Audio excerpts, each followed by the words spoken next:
म्हणजे जेव्हा मी हा व्हिडिओ बघितला ना पहिल्यांदा, तेव्हा माझं डोकं असं तड तड तड तड तड तड तड तड तड तड तड तडायला लागलं.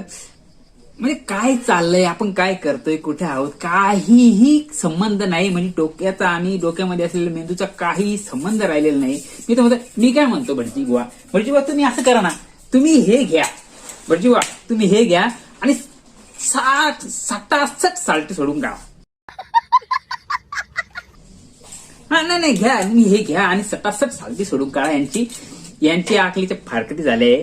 त्यामुळे ना याची गरज आहे, याची तुम्हाला गरज आहे. तुम्ही हे घ्या आणि असा मार लावा ना की यांची ना आकली डायरेक्ट सणासण अशा आकली ठिकाणावर आले पाहिजे. आकली